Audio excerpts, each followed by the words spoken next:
From the Legislative Building at the Fitchburg City Hall campus, welcome to the debate for Councilor at Large. All 8 candidates are here, and we're going to get right to work. Let's start off with the issue that seems to be at the top of the priority list of every local election cycle in recent years, the roads.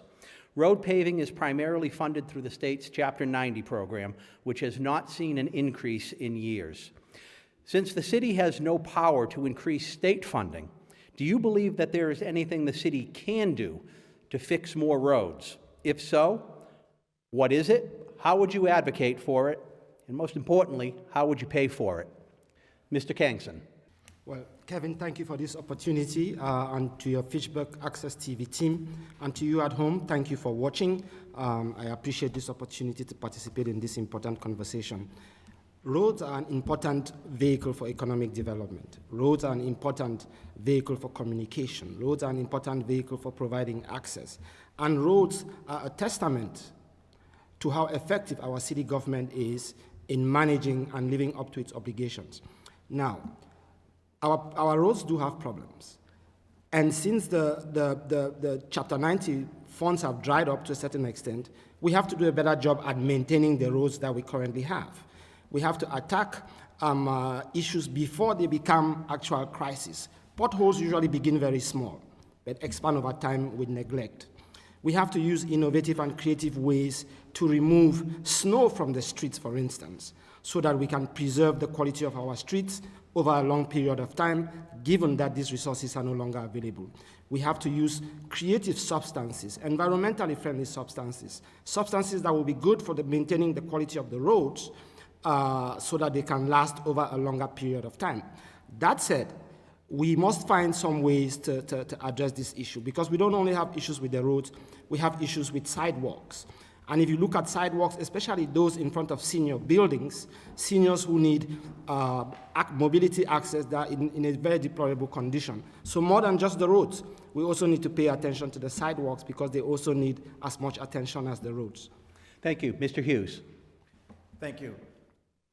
I would suggest to access some of our free cash, some of that money that's been appropriated. Maybe we can use some of that money toward that, and also CDBG funding.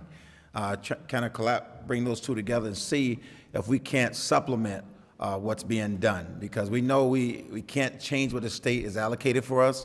I know it's frustrating, and I know we want to see more, but there are some things that we can do to add to what's being done. Now, keep in mind, there's some roads being done as we speak. You know what I mean? There's some things being done, but members of the community want to see more. They want to see more done, and I think that appropriating some free cash money and also some funding from CDBG. Thank you. Ms. Tozier-Robbins. Yes, hi, thank you. I believe since the start of my campaign, all I've been talking about was how we can get more money.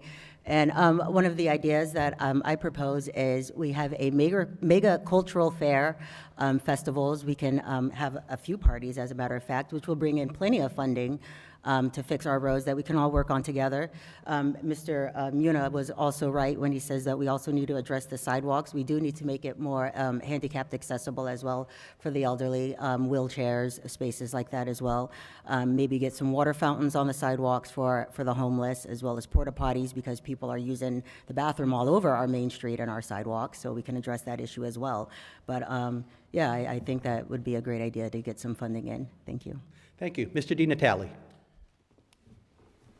So we have a balanced budget in the city by law, which means that what revenues we take in, we have to spend. Because we have a balanced budget by law, anything that we do within the confines of the budget would have to rob Peter to pay Paul. So let's go down the list here. So the roads need about $5 million per year annually minimum to maintain the 100 miles of poorly conditioned roads in this city. If we are going to do it through a budgetary measure, you have to cut spending from the budget to allocate it to road paving, because road paving does not exist in the budget. The mayor proposes the budget, not the city council. The city council cannot initiate spending, it cannot transfer spending, it cannot reallocate spending, it cannot add spending.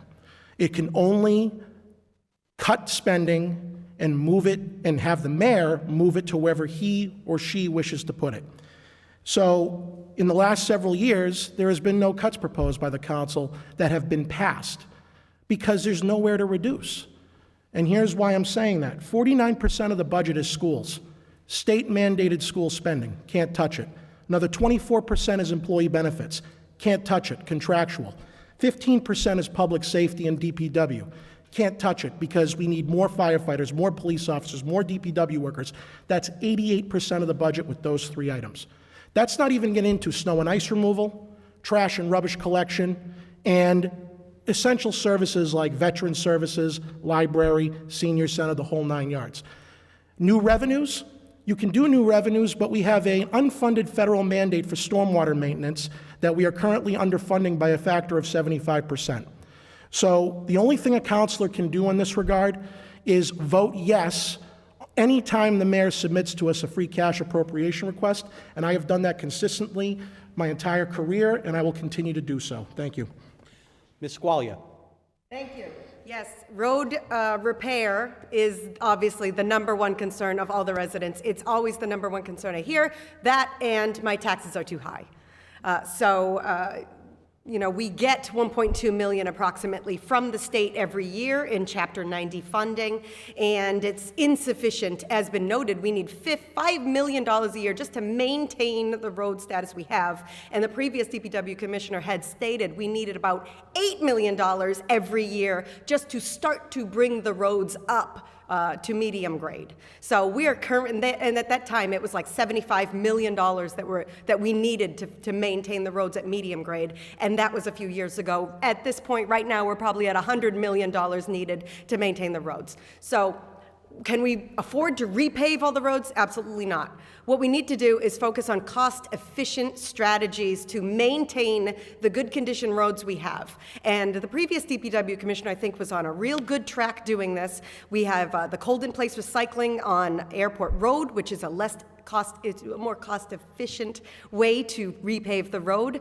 The crack sealing that we've been doing all across the city a couple years ago maintains the road, really elongates the curve of the longevity of the road. The micro-surfacing that we did on Ringe Road really, I think, is these strategies, I think, really will help to lengthen the amount of time that we have for our roads. And when we do repave the roads, though, I think drainage is extremely important in the city of Fitchburg. You know, a lot of these times we'll install this new road, but we don't have money for the catch basins, and within 10 to 15 years, these roads are failing because of water.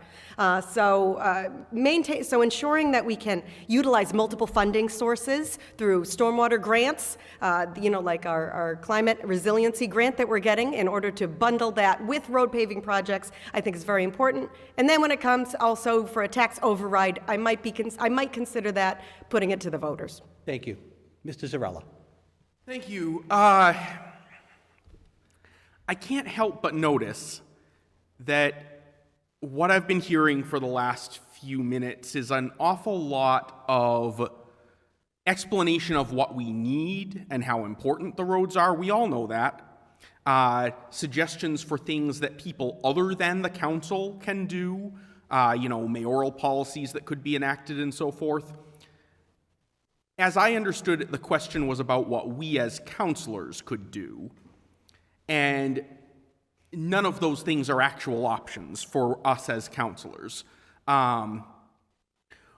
What I have been doing is working with Rep. Kushmerek on promoting an infrastructure bill which is currently being held pending the state legislature seeing what the federal government is going to do with its infrastructure bill. But I've been in contact with him, trying to make sure that the groundwork is laid for that. And we could potentially pursue,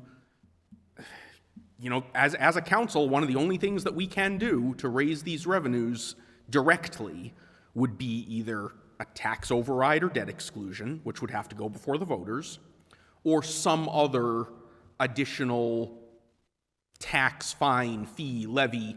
Those are all dirty words, but if you're asking what we can do, those are the only things that are within our exclusive power. Otherwise, what we can do, and what I've been sounding the trumpet on since I started in this role, is support business. The more our economy thrives, the more our tax revenues increase. Will that solve it? Probably not. But it's a bigger step in the right direction than sitting there and saying, here's what people other than us can do. Ms. Green. Yes, thank you. So for the past 8 years being on council, roads have come up every election cycle, and it continues to be a bone of contention because there is no one thing that any one councilor can do to fix the roads. There's no city funding for roads unless we mandate tax overrides, levies, all dirty, dirty words that we don't want to do. What we can do, though, is plea to the state to increase the amount of funding that they give to us every year. We're operating in a $3.8 million deficit every year when it comes to maintaining the roads. That's huge, and the fact that we've been doing that for years after year after year after year doesn't help to count for maintaining what we do have. A couple things that we have to keep in mind is our unique topography as Fitchburg. We're in a bowl, which lends to a high water table no matter where in the city you go. And we know that because of our extreme weather, being here in Fitchburg on the East Coast, we have a thing called frost heaves that do the roads no justification. So this has been left unattended for years, because as we know, sometimes it's easier to kick the can down the road. And when we operate at a $3.8 million deficit in roads every year, there's not much we can do. I would like to point out, though, with the construction that's going on now, we will have a brand new Main Street and we will have a brand new Boulder Drive. Those will be two brand new roads that hopefully, if done right, in 2 years, we're not digging them back up again.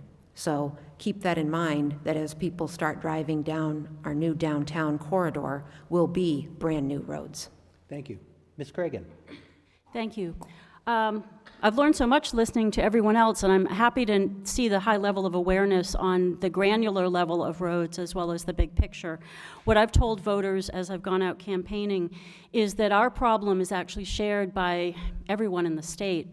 And I do a lot of library presentations all over the state, and the last time I went to Natick, I couldn't believe the state of their roads. And Natick is a place with million-dollar houses, so it's not just our problem. That said, what we can do is make sure that we maintain our DPW and make sure that the trucks, the heavy equipment that our staff has to use is taken care of. Before 2008, we averaged 2 miles of road repair a year. After 2008, when Letty Laxo, the commissioner, came in, we were coming closer to 4 miles of roads. Granted, we have 242 miles of roads in this city, and as Councilor Green and Councilor Zarrella pointed out, there's the state that basically decides how this money will be spent, and for the last 15 years has not had it for us. And Councilor Green, again, our unique topography and the crazy geology of Fitchburg, we are actually on what's called a granitic pluton. And we do have high water tables, and we also have a lot of angles. And so if you're going up those steeper streets, those streets age more quickly. I live out on Oak Hill Road. It's been paved twice in the last 2 years. It's a tough road. It's a road that a lot of heavy equipment uses to get out of Fitchburg, get into Fitchburg, or go to the hospital, et cetera. So anyway, great first question. Thank you. And appreciate the knowledge that everyone has shared. Also, sidewalks. Zenden, young Derek, who's at Zenden, he is blind, and I talked to him, and he really could use more sidewalk access. I think working with our Disability Commission to find out where those needs are for our citizens who need extra help is really called for. Thank you. Anyone have any rebuttals or clarification? The bottom line is, in order to get more revenue in the city, the only practical approach is cuts in the budget. And no one here is going to do that. It's not going to happen because of what I just read. 90% of the budget untouchable. People think that the federal government, the way they spend money is how the city of Fitchburg spends money. It's not true. $5 to $7 million a year we need for the roads, and right now we're putting $1.2 million. The reason why I keep focusing on the state's negligence, gross negligence, is because there was a headline in the Sentinel a few weeks ago that said, "State coffers awash with cash." But I think there's enough blame to go around when it comes to the maintenance of roads issues, and we've heard enough of the numbers, right? Mr. Zarrella, I understand you rephrased the question, calling to the attention of the audience that the question asked what the council could do. You then said, well, the only thing we could do is do a tax override, but the council hasn't done that. What is the impediment? And what is the fear about raising taxes if taxes are going to address something that, Councilor Green said, this has been left unattended for years. I can say that. Yes, so who are we waiting for? Actually, there are. And who some has been on the places in council budget. here for all of this while, that these roads have been depreciated? Do you want to raise taxes by $300, $400 more than they are now? It's Councilor- the number 2 concern is taxes are too high. Councilor, Is that what you're saying, Councilor, Mr. Kangsen? Councilor, There is simply let no us engage the allocate community in a the conversation police about funds this. I've spoken. Let us from engage the the police community in a and- conversation. Let's ask that 88% of the question, budget because the question has been brought up about a tax override and putting that question to voters.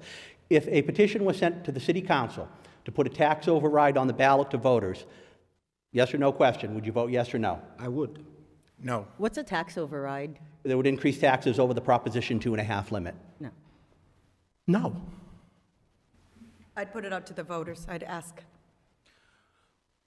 Tough question. I don't think that it would be worth putting on the ballot because I don't think that there's an appetite for it, just based on everyone I've spoken to. But honestly, if there was enough interest, I wouldn't have a problem with it because ultimately the voters get the say on it. No, our median gross income doesn't warrant any more taxes. Absolutely not. A debt exclusion would be the only possibility, and even that. So why Does hasn't anybody- this been brought to the voters? Does then? anybody know? Like, why hasn't it been brought to of the our voters? funds is coming from Do we three trust the sources. voters to make the right decision? That's what you said. Yeah. Do we trust the judgment of the voters? Because we all know, we've acclaimed the voters will put this to the voters. Why haven't we? For all of this while, because we're kicking the can down the road to the same team. Does anybody? Many of whom are sitting on these days. Does everybody know what the number- We need to turn another direction with this. Does anybody know what the tax override would be if the voters passed it? Does anybody know how much more taxes we raised Let us above the bring it to 2.5? the have a clue. voters. They- Let the they know they voters wouldn't be weigh asking in. for it. No. Let the Time out a voters second. weigh When in. you put a question before the voters, you have to be upfront and transparent with what it's going to cost them. Does everybody know what the cost would be for a 10-year, $20 million debt exclusion above the normal increase No, they give us already the see? answer. What is it? $650 more a year. $650 more a year.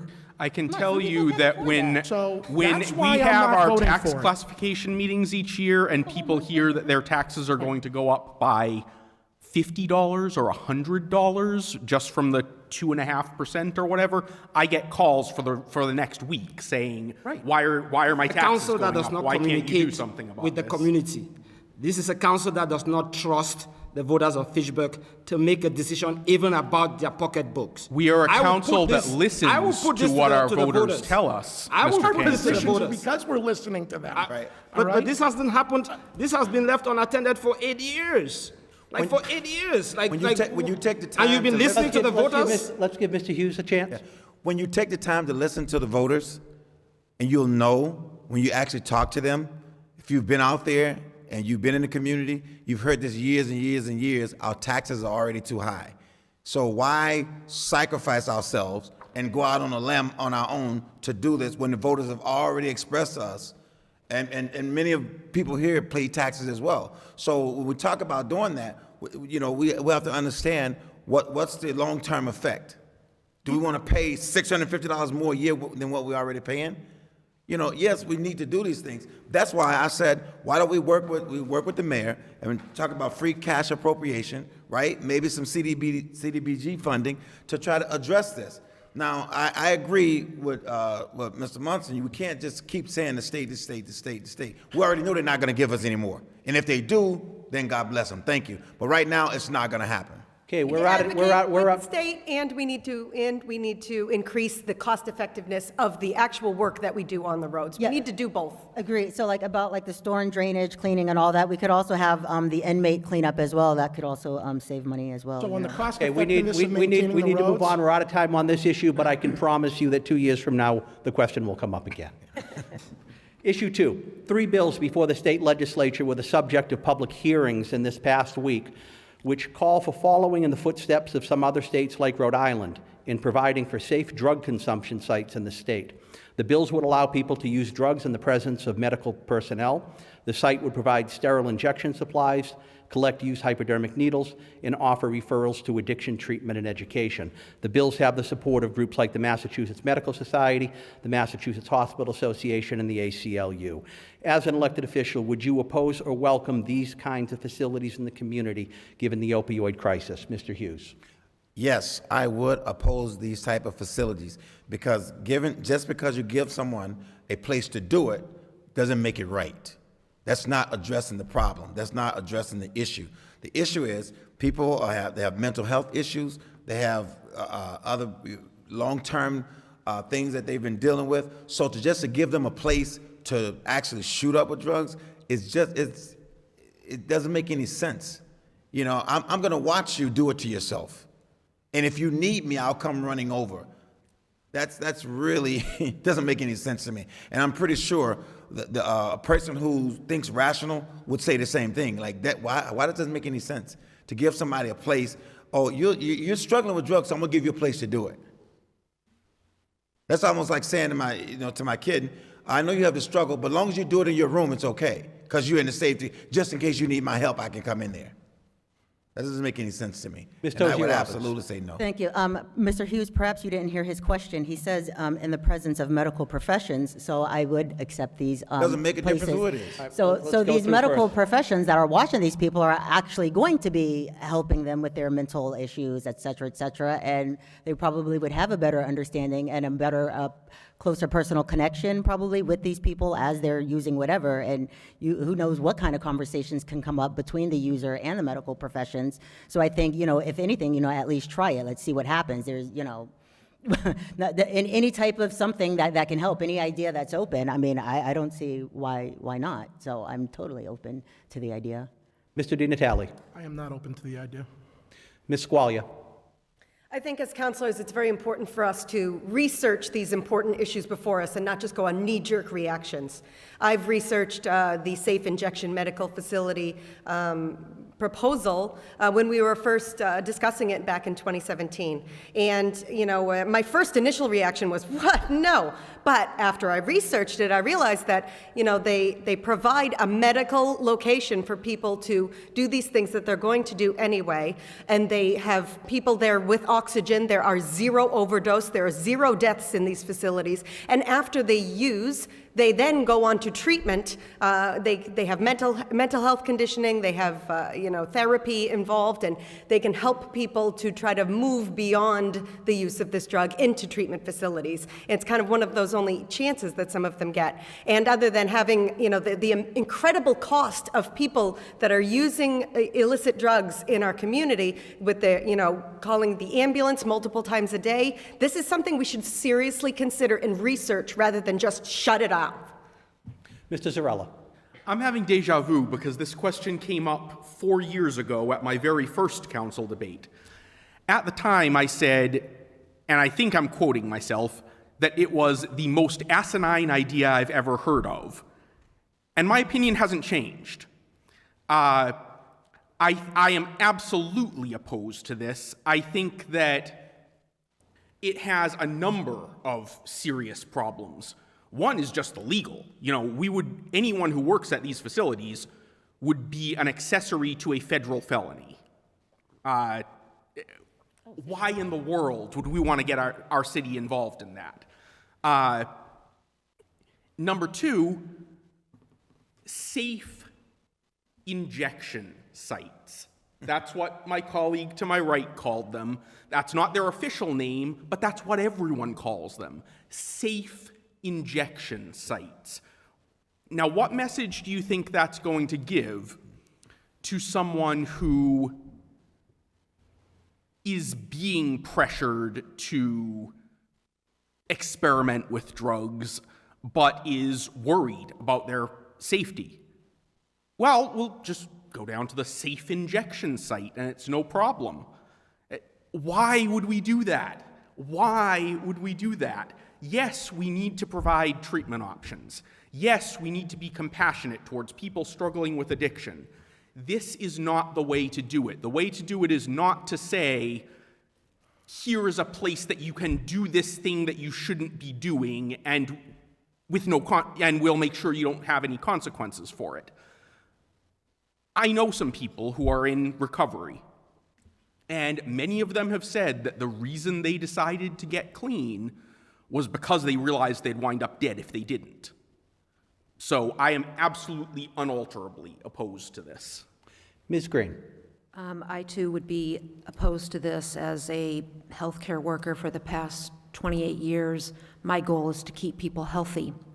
With that being said, I know that addiction is a terrible dis-ease of the body and a disorder. And we do, in the city of Fitchburg, in all of our communities, have a right to address addiction. I don't think that a reasonable way to do that is to provide a safe site for people to continue to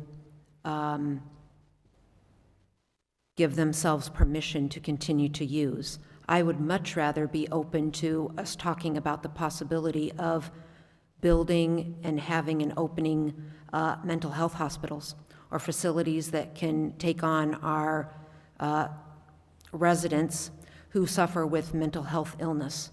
We know that mental health and addiction on all levels go hand in hand. So I would be much more open to providing a safe treatment facility for mental health than a safe injection site.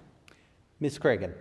Not in favor of that, but I am in favor of additional psychiatric beds and facilities. I'm in favor of in-home therapy. I'm in favor of mental health counselors. I am in favor of group homes where people can go recover.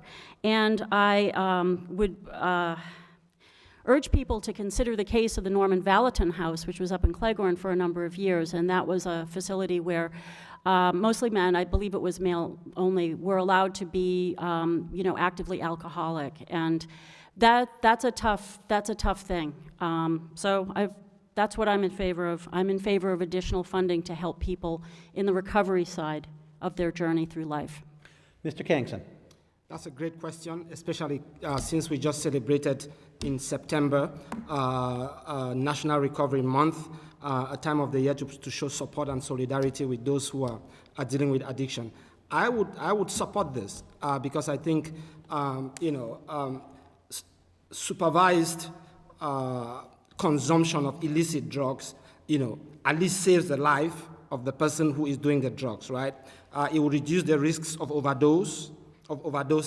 It will probably have other wraparound services that can encourage the patients to receive treatment. This is an illness, right? And at some point in time, we all have someone in our milieu or in our families who have experienced this. And the knee-jerk opposition to this is the same reaction that gave us the war on drugs, right? And where did that leave us, right? So I think this is a good idea. And sharing of needles is not only, endorsing the idea of doing illicit drugs. It is also reducing the spread of other diseases, right? Clean needles was an instrumental strategy in combating the spread of AIDS and HIV. So we cannot throw all of these good things just because we are doggedly opposed to. I think that is a good idea, and my position would be closer to councilors and closer to my sister here. Let's study this. There are some opportunities here that we can't throw the baby out with the bathwater simply because we have some, hardcore opposition to, the notion of providing a safe, comfortable place for people to do drugs, right?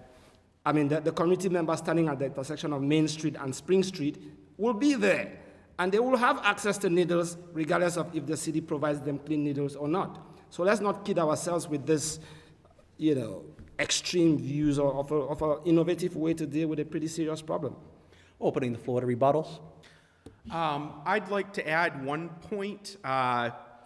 which is the logistical issue on multiple fronts. One, what do we tell our police to do about this? Let's say you see someone, you pull someone over for an unrelated issue and you see drugs in their car and they say, well, I'm on my way to the injection center. If you arrest them for it, people are going to say, well, we're discouraging them from using these centers and we're defeating the purpose.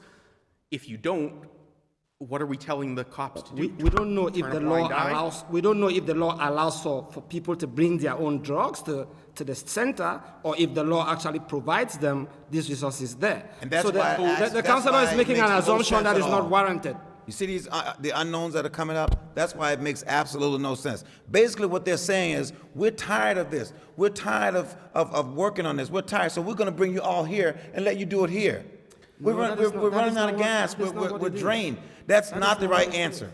That is not the right answer. That is not what it And is. so let's say that the therapy- person, Bodies along the street. let's That is say not that what the therapy- individual is All right, supposed Let's give Ms. Tozier-Robbins a chance. No, I mean, like I said, it's just one of the, it's only an idea, it's not saying this is something that's going to stay, again, like Ms. Squailia said, we can research it or whatever, research what's going on. And like I says, I mean, at least we know point blank that nobody's going to die, at least. We know that lives are going to be saved. And at the bottom line, that's what's most important, saving lives. So if this is an opportunity to see, you know what I mean? Sure, when those problems and when those things arise, what's most important is somebody is alive when those problems do arise. The war on drugs isn't working. We need to treat addiction, and we need to start thinking outside of our current box. So here's the thing. Let's say that we are envisioning a law that would say that they have to get their drugs at the injection center. That's not how it works. No, I'm not saying it is. That was suggested by another panelist. Then you would have the center staff and faculty engaging in distribution of a Schedule I controlled substance. If, we don't even know what the law says, so That until was somebody my point. researches it and see That what's was my going point. on. You're misrepresenting my position, Councillor. That's not what I said. Right? I said we don't even know the specific language of the law. Right. So you cannot assume, you cannot come up with these, hypotheticals that are not warranted by the information that we have in front of us. The information right we now. have is other countries have been doing this. And And to- you can to great research what success. other countries Right, are right, but doing. we don't know the And specifics. what they do in other countries is they have the people bring their own drugs to these facilities. Oh, And that's what they great. do- That's what great. they Carrying often drugs do to the meeting. is they test them there to make sure that they're safe for consumption. That's another thing that we don't do on the So, streets. Councilor, are you suggesting that the people carry the drugs in their pocket going to the meeting? I'm To not say suggesting this? anything. I'm Well, saying that's this what is you what said. they The other do one in said. other countries, and maybe we should So what open up happens our if a cop minds and stops them, they research got these pocket- If they get stopped by the cops, they get arrested, just like anybody else that has possession of drugs. Switzerland That's has what been doing happens. this for decades. That's why it makes no sense You know, at and all. then what happens when they get Switzerland arrested? They has go to been jail. doing They this go for through treatment and years, therapy. for decades. You know, but if Switzerland they- has been doing this for decades. So This they is not test the drugs revolutionary. at the facility, so they're taking possession of a Schedule I controlled substance and then handing it back out. We're still, again, we are That a is- city. That is Overflow the fear-mongering. jails with That We is are a decided- city. Becoming We bordering on can't fear-mongering. override the state, we Guys? can't override the federal government. Councilor Zarrella, I'll remind you that marijuana is federally legal too, and Fitchburg has embraced it. Can I just ask Yes, Ms. Moderator Cragin. Cormier if we could move on to subjects that I think are more germane to our residents and would actually affect their lives? Time is up on this anyway, so Addiction yes, does let's affect move the on. lives of our residents, for the record. Next question. Outside of any paid capacity, what have you done in a volunteer role to be a visible, active, and contributing member of our community to make Fitchburg a better place? Ms. Tozier-Robbins. Yes, ever since I came to Fitchburg in 1998, I've actually started out as a member of Fitchburg Access Television. And I actually want to use, I actually received a reward, an award in 1999, the George R. Wallace Citizenship Award, for my work with the youth, helping create public service announcements through the use of television and everything. I actually filled out a grant application for our Fitchburg, from our Fitchburg Cultural Council, to use, my own, to try to get my own equipment to help with the community. But I have plenty of opportunities for people to express themselves either on my website. I'm all about the creative, the arts, giving people a forum to express themselves without being censored in any way, shape, or form. Yeah. Mr. DiNatale. So I was on the Crocker Restoration Committee, Crockerfield Restoration Committee Board of Directors, the Fitchburg Police Support Fund that was set up years ago for a few years to support the police during the economic recession. I was a major volunteer during the ice storm of 2009 at the Senior Center during the crisis management, emergency management situation where we had a lot of seniors going there for heat and for beds. And I've attended many numerous city events and ward cleanups and cleanups that weren't ward cleanups, not as many as some others, of course, but I've tried to do my best to volunteer within the community, given my own personal schedule. So when I have the time to expend, I make every effort to do so, and I will continue to do so. Thank you. Ms. Squailia. Thank you. I believe that caring grows capacity, and I'm incredibly busy all the time, but I can still find time always to volunteer and show up to community events just to promote the city of Fitchburg. I started Keep Fitchburg Beautiful so that we can do litter cleanups and we can do it at a larger capacity and network and connect more groups. We did the Fitchburg Dog Park. What do I do? Stratton Players. I'm on the Fitchburg Abolitionist Park Board, where we have broken ground on Juneteenth this year in Fitchburg's Abolitionist Park, which celebrates our Fitchburg's role in the abolition of slavery. What don't I do? I try to do as much as I can to support the residents of Fitchburg and support the community. And I know that when I go out and I go talk to people and I get personally involved and I get my hands dirty, I know what's going on in Fitchburg. I can feel the pulse.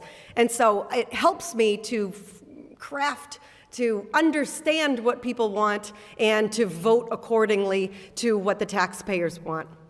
Thank you. Mr. Zarrella. I'm not a hugely social person. I'm autistic. Getting involved in, joining groups, getting involved in events, it's very draining. I don't do it a lot. I admit that. That's not where my strengths lie. I have served in a more technical capacity, or at least I've tried to. I spent 5 years on the zoning board. I have gotten involved in a lot of charitable efforts through Research Results, the company I work for that my father founded. And I work with constituents, not necessarily on the day-to-day constituent service things. Many of my colleagues have that amply covered. I work on the policy minutia. When someone has something that they want to be legislated and they don't know how to word it, or they don't know how to navigate the system, or if they're gonna be going in front of the zoning board and they want to know, what should I expect? How do these things work? They pick up the phone, they call me. I go to their house sometimes. I'll spend occasionally a few hours sitting and chatting with someone about an issue that concerns them. That's where my strengths lie, and that's what energizes me in public service. And I would encourage anyone to call me at any time if you've got some issue with the law or with navigating the city government or anything like that. That's my bread and butter. 203-200-8512. That's my personal cell. Ms. Green. Yes, thank you. So I've liked people for a long time, not just since sitting on the board of being a city councilor. So in addition to sitting as city councilor, I've been on the board at FATV, on the board at the Council on Aging.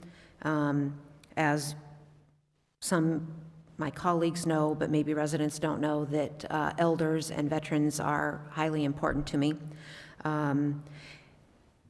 Help for Our Community has been an organization that I've been involved in for almost 12 years. That's a local, very grassroots-funded group of people. A lot of my colleagues have helped with that association as well. We provide meals for those in need, not only delivering meals to people who are struggling with mental health and addiction underneath a lot of our bridges here in town, but also at our senior facility centers as well.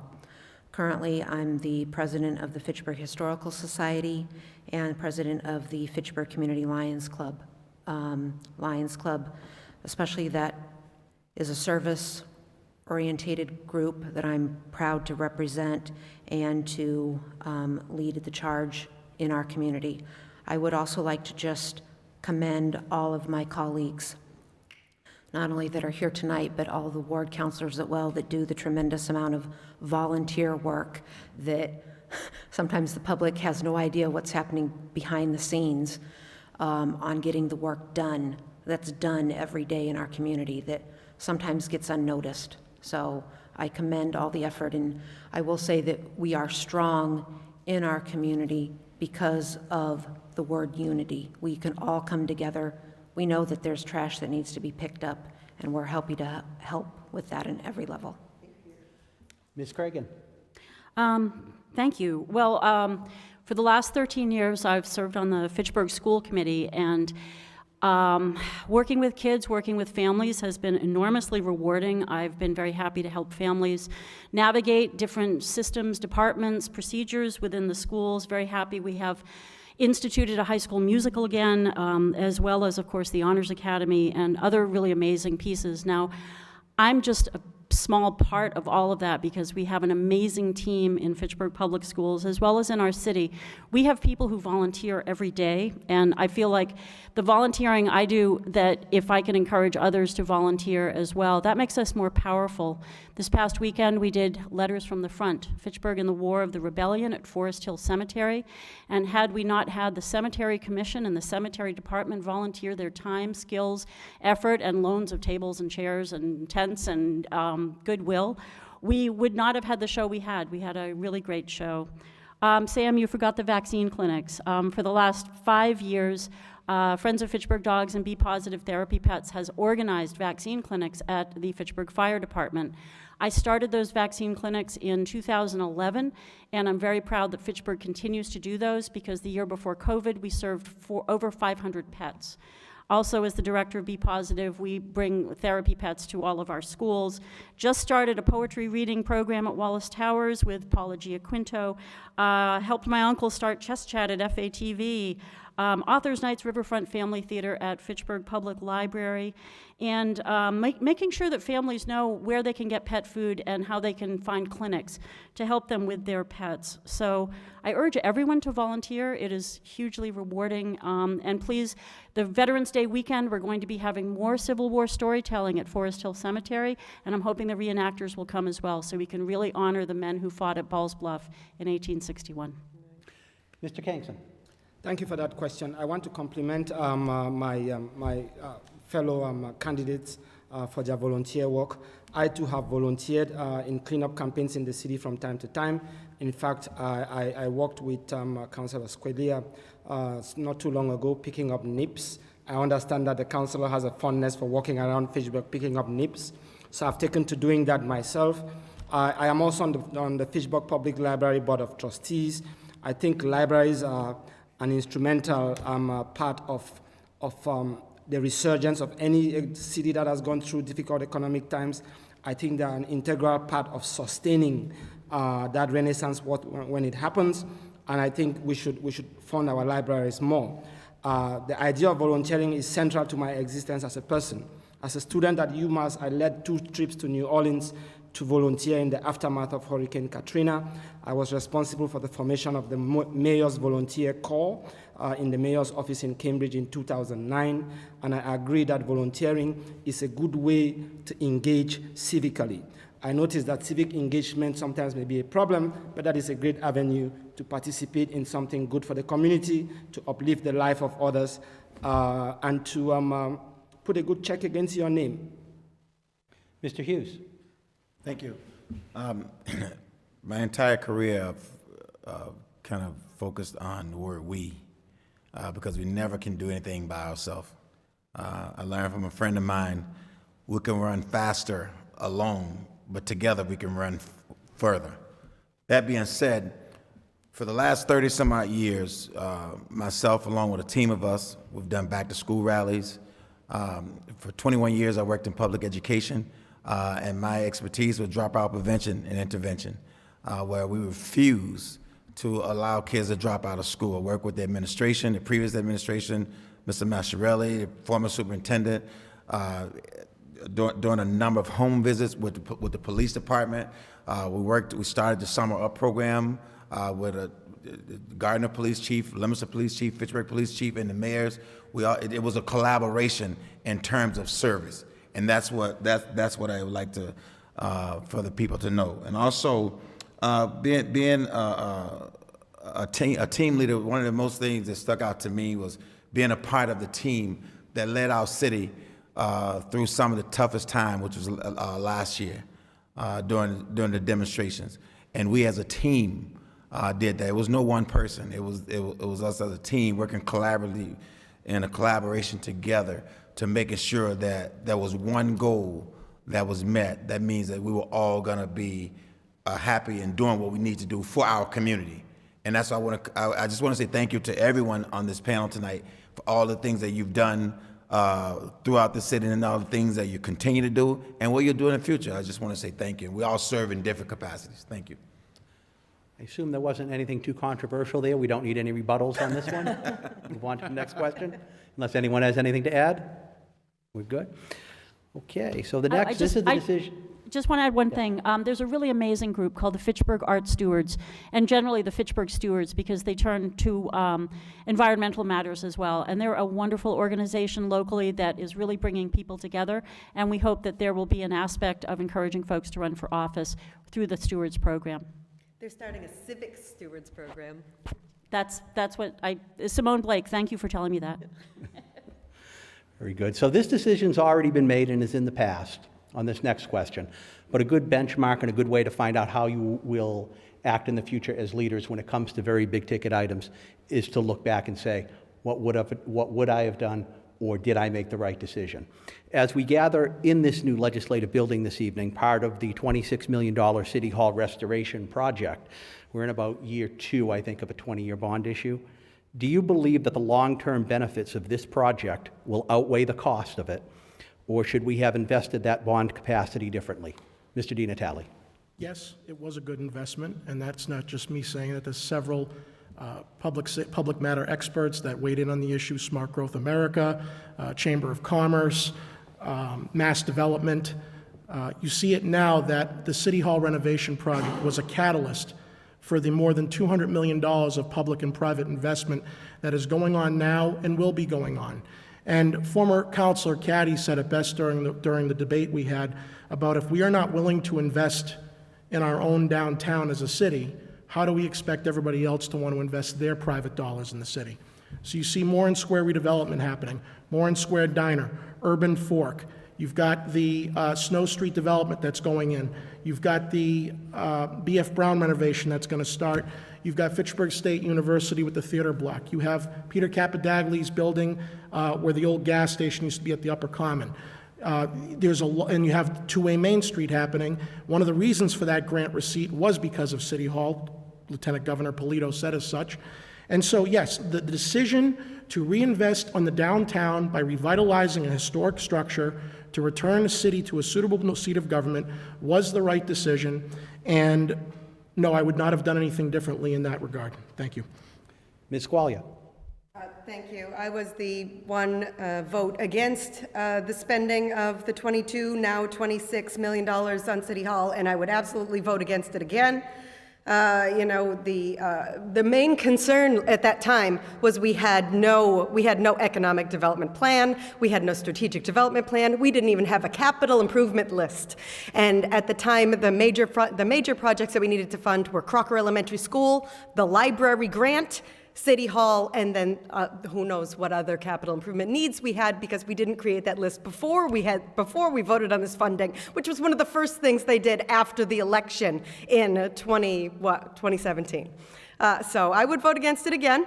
I feel like I'm concerned right now that we aren't going to be able to afford our match for the library funding when that grant comes up. The city is already planning a second, worst case scenario. What if we can't afford that grant? Fortunately, we have this ARPA funding, this $31.2 million, so hopefully we'll be able to use some of that in order to supplement so that we can actually fund our library. But that is still a major concern, considering the Crocker School renovation cost double what we thought it was going to cost. The majority of the voters, the majority of the taxpayers that I've ever spoken with thinks that it's a very large boondoggle waste of government money. And if I was in the position, if I could have done it, I would have put the vote out to the voters to vote on this $22 to $26 million expenditure for City Hall. I absolutely would have put it to the voters. The fact that we didn't put it to the voters is a real tragedy, in my opinion. Thank you. Mr. Zarrella. I must be speaking to different constituents because most of the ones I speak to think it's wonderful to have City Hall back up and running, and they think this legislative chamber is terrific, those who have gotten a chance to be here or have seen it on TV. I spoke in favor of the City Hall renovation project before I even officially started my campaign during my first run. I voted for it every time it came up, and I would not change one thing about it. The money we are spending on it, to clarify a few things, the money is capital bond funds, so a lot of the things that people, that people over the course of the last 4 years or so have said it should have been spent on, it couldn't have been spent on. It is entirely within our budget, and any cost increases we've experienced have been almost exclusively pandemic related, which, I'm sorry, but if anyone in this room wants to tell me that in 2018 they knew there was a pandemic coming that was going to shut down the economy for a year, they're lying. And frankly, a lot of the constituents who I've spoken to who did have reservations had never been past the front desk at the factory City Hall. They said, oh, it's perfectly adequate. I go in there and I pay my taxes. Well, yeah, the lobby's nice. We made sure it was. You go into the back, it was a warren, a rat's nest of cubicles. We had probably less space for each city employee than I have here at this desk. We had an archive area that was basically an unheated, uncooled warehouse, which was not up to state standards in any way, shape, or form for archives. We needed a better City Hall. That's all there was to it. We needed it. Ms. Green. Yes, thank you. A historic H.M. Francis building, a historic site that I would never want to take a wrecking ball to. We couldn't afford to lose that site or that building. There's probably to date maybe one or two other structures on Main Street that has the bones that building has. And it worked to our advantage to leave it as it was and make improvements to it. Essentially, with that renovation, we have two new buildings that will outlast all of us in its new lifetime moving forward. So I would invest in that facility again. I would invest to keep as many historic buildings as we can on our Main Street and beyond. Thank you. Ms. Cragin. Yeah, I'm completely in favor of it. My grandfather, who was a survivor of the Armenian genocide, came to Fitchburg and did well. He had star cleaners. And so the idea of investing in yourself was really bred into all of his children and his grandchildren. So we've invested in ourselves. And I would have voted for that, and I would vote for that again. And here's the thing, just as Councilor Zarrella said, the Boulder Drive City Hall was really convenient for voters because they could pull up, they could walk in, but it was untenable for the people who worked there, and I know that because I had conversations with many of them. They were cramped, they were crowded, they did not have a place to have a different size meeting other than maybe 3 people at a time, and that is not efficient for the working of a city, especially a city of this size. Right now, people at City Hall can work there. They're all under the same roof. They are not scattered to the library and some other building, and they can meet with constituents as needed. That building sends a message, and the voters that I've talked to have said that they like it, that they're glad Fitchburg did that they were worried about it. Fitchburg, I think, is the only place I've ever lived where people truly worry about buildings because they love them. And yeah, I'm glad we made this decision. It was the right call. Mr. Kangsen. I think it's a beautiful building. I think it was great to upgrade City Hall. I hope that it becomes the anchor of development along North Main Street as we hope it would be.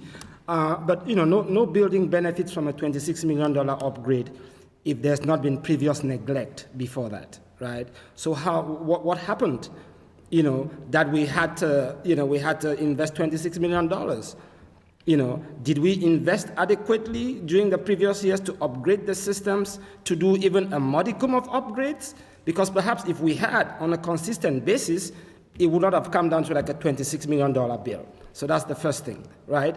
But I also think, if we could find the $26 million for do this, to do this, I am sure that we can find some monies to do some other important things, like maybe youth centers in the city where youth can congregate to participate in healthy behavior and learn about leadership. Maybe we can invest some money in a summer youth employment program for youth that would bring together public and private funds to create jobs for youth.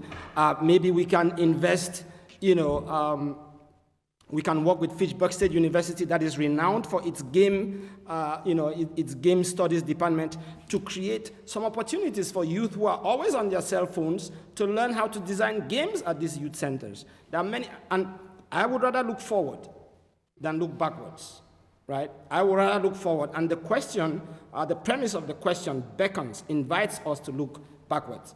But I would like to look forward. And there are many things we could do going forward. Mr. Hughes. Thank you. I was not on the council when they voted.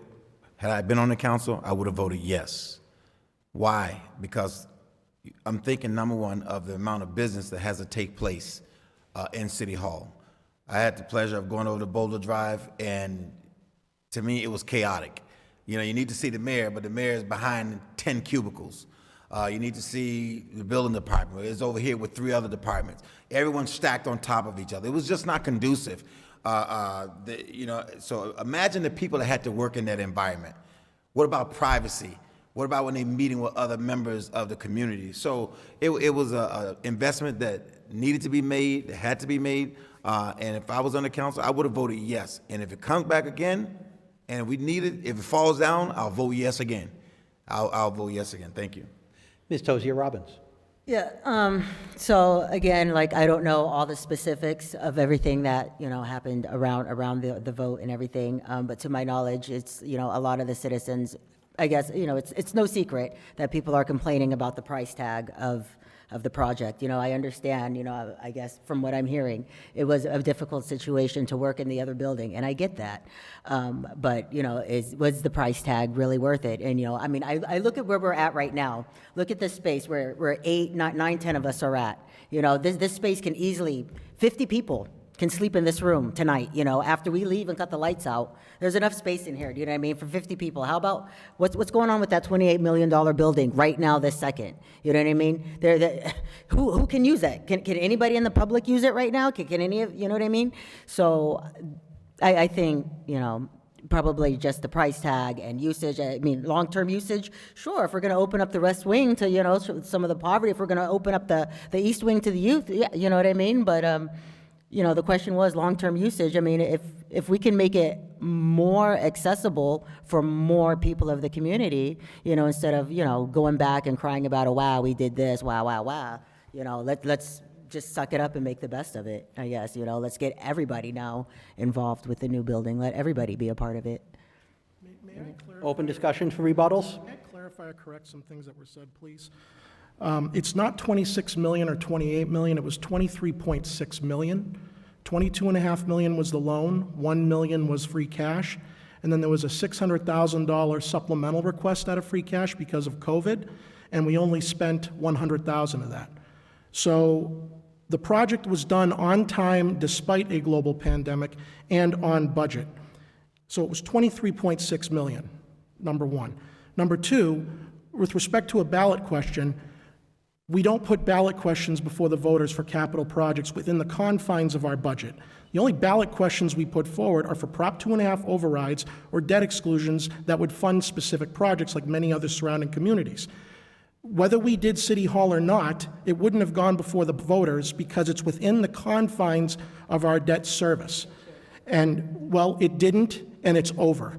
And so, number three is the talk about the affordability of the library in Crocker with this project.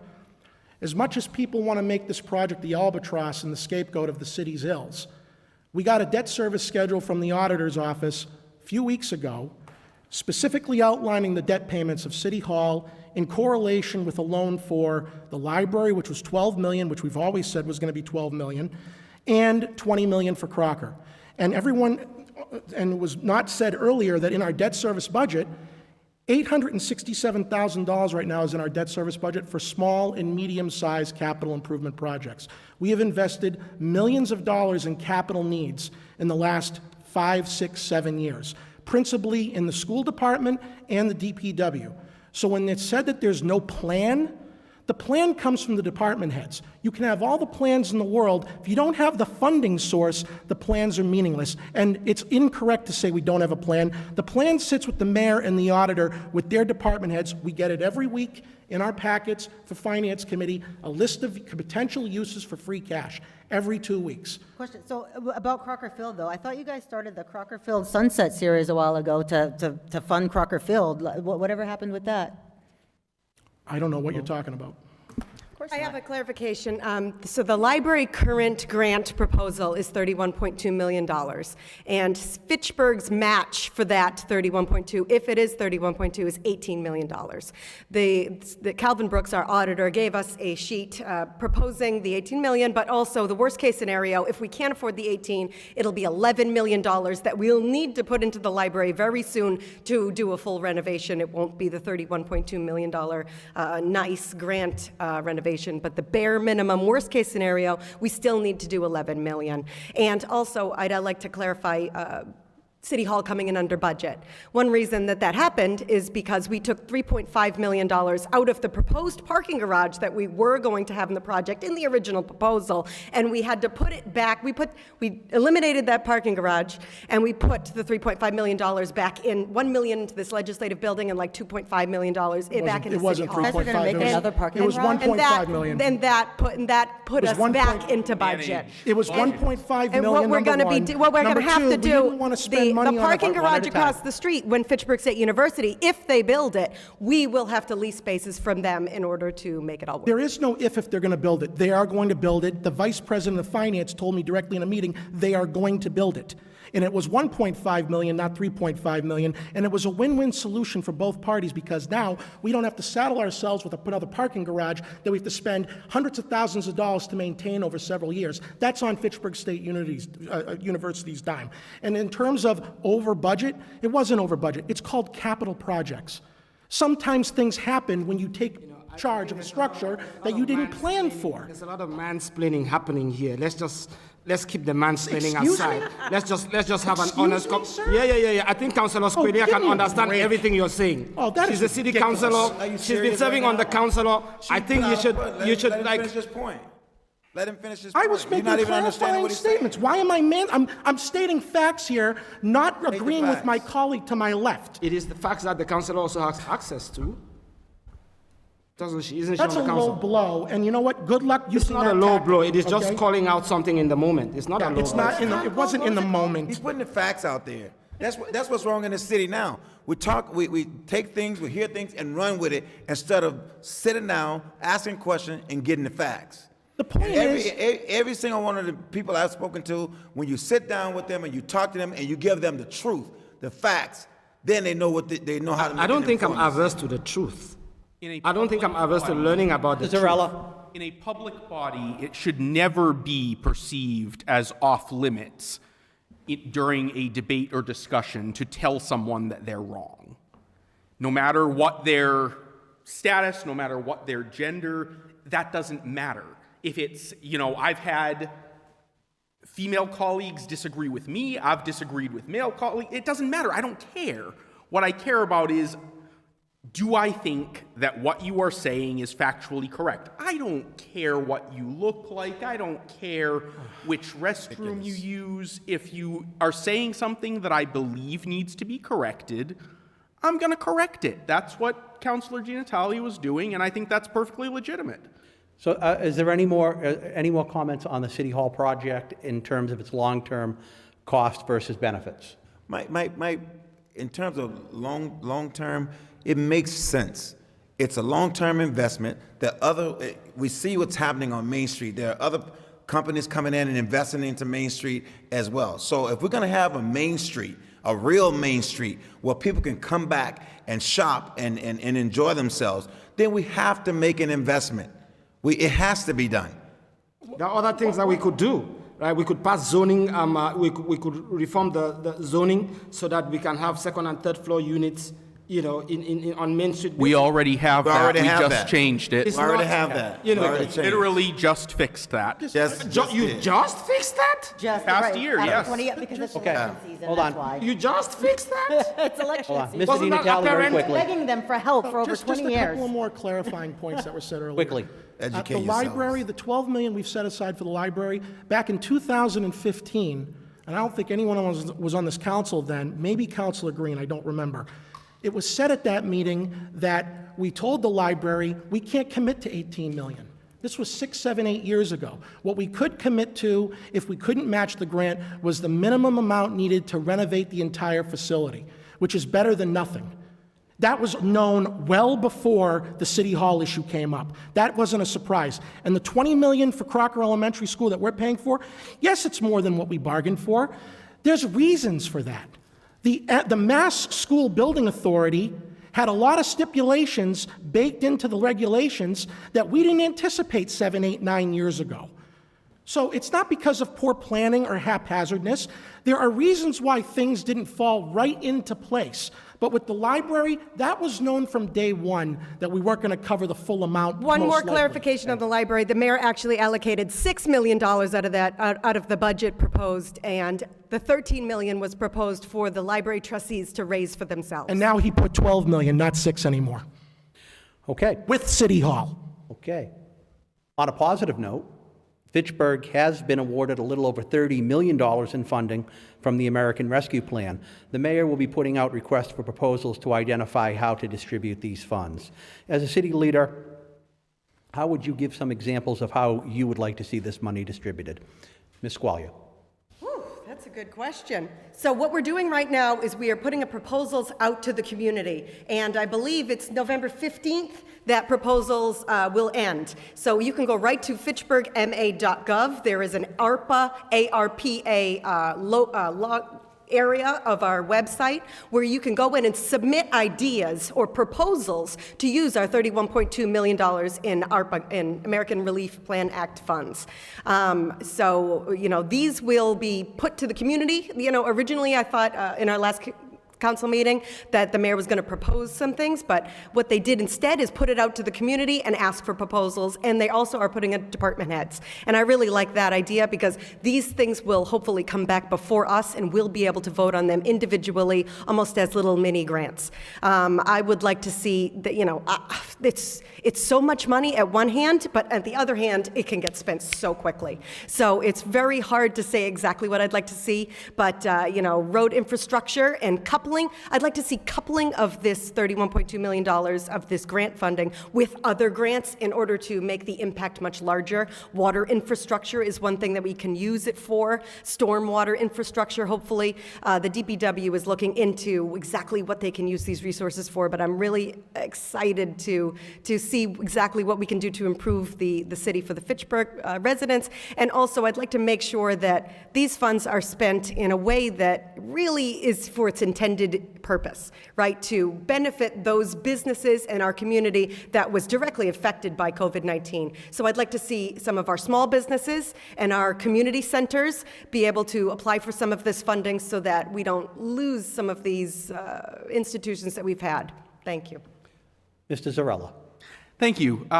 First, I'd just like to note parenthetically that roads are one of the things we were specifically told we can't use this on, unless it is in conjunction with a subsurface water or sewer issue, I believe was the stipulation. That being said, like I said, I'm a wonk. I'm a policy wonk, a legal wonk. I haven't actually put together a wish list for this because I'm still reading through the statute and the regulation. And believe me, it is not a page turner. But I'm investigating what we can spend it on, what restrictions may be or limitations may be attached to certain expenditures. Because if I make any personal proposals on this, I want to make sure that they're fully thought out, that they're not just off the top of my head.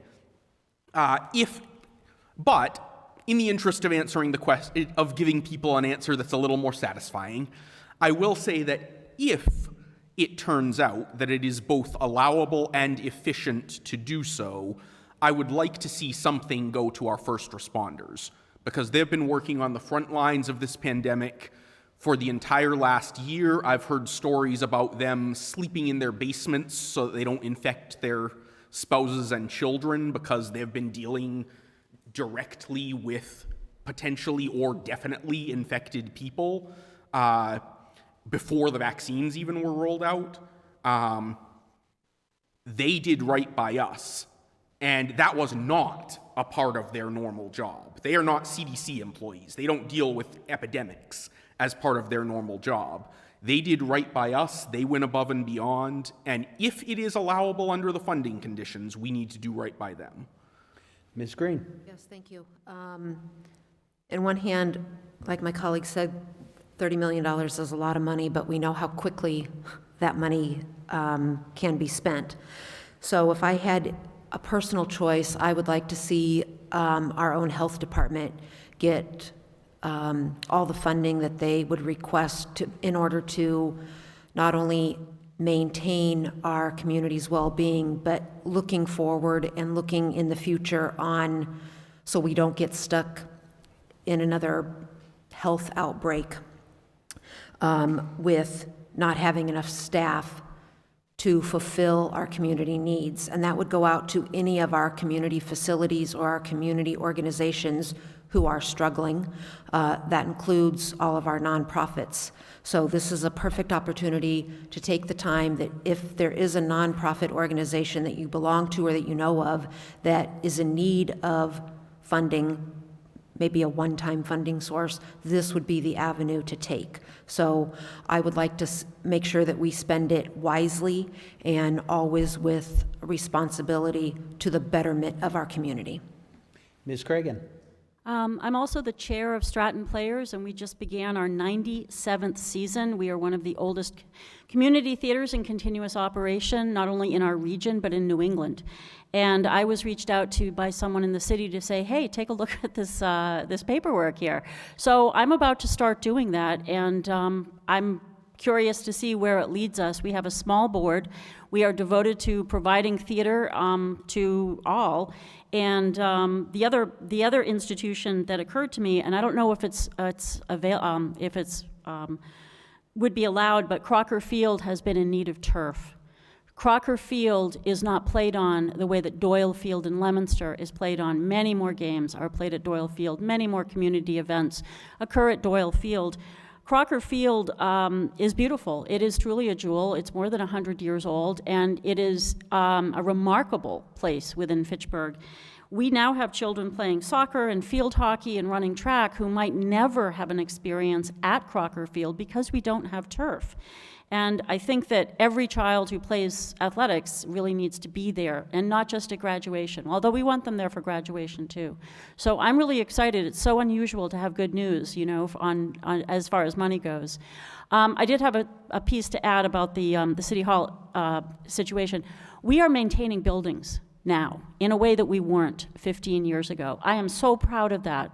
Fitchburg, I am so proud of you for maintaining buildings and having people who care about our buildings, and people care about City Hall, and I feel like we've got good people doing the right things, making the right decisions, so that we will have these buildings for another 100 years.